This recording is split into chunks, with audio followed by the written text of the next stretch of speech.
Hi there, I'm Mariefiebach of feedyourfamilytonight.com, and today we're going to make a recipe that's really simple. It has only a few ingredients and it can be a little bit adaptable. These are chive and cheese puffs, and I like to eat them for breakfast or brunch, but they also make a really good quick snack.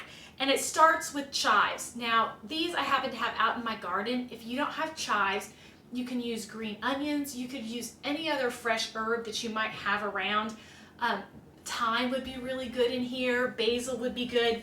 And basically, you're just going to chop the herbs to get them into small little pieces because they're going to dot the tops of these chive and cheese puffs. The batter for this is really simple, and these come together really quickly. I like them. They're kind of something when you've had a lot of sweets. They're just kind of a nice little savory treat. They work good for hors d'oeuvres too, especially if you're having something like a little brunch. These are great. So again, I've got my chives chopped up. You're going to want to use a non-stick pan. This is a muffin pan. If you have a popover pan, you could also use that. But it's important to spray it with spray oil because the cheese will stick if you're not careful. Spray all around with spray oil, and then we're going to add the cheese. Today I'm using Swiss cheese. It's 4 ounces of cheese that's been grated, which is basically half of a little 8-ounce block, or if you buy the pre-shredded, it's a little bit over a cup.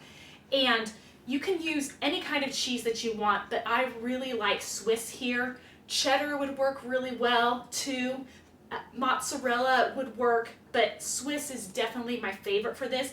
It almost makes it taste like a quiche, which basically it has a lot of the same ingredients as a quiche. We're going to fill each of these cups as evenly as possible with this shredded Swiss cheese, and then we're going to top it with the chives. You're just going to sprinkle about 2 tablespoons of chives all over the tops of these muffin cups that are filled with cheese and sprayed with spray oil. After that, you're going to make the batter. And the batter is really, really simple. It just has a few simple ingredients and it comes together really fast.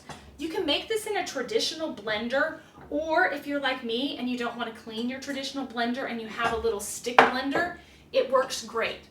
It's 3 eggs and a half a cup of milk, a half a teaspoon of coarse sea salt, and an 1/8 teaspoon of hot pepper flakes. And this doesn't make it spicy, but it just adds a balance and a little bit of a kick with a half a cup of flour.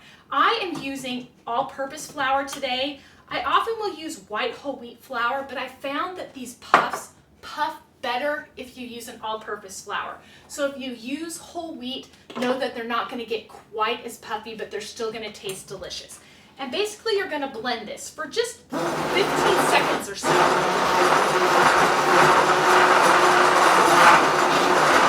You can see how quickly this batter comes together. Again, I blended it for just a few seconds, and then you're going to pour the batter evenly over the prepared cups. And you're just going to start with a little bit in each, and then you can go back and fill towards the end.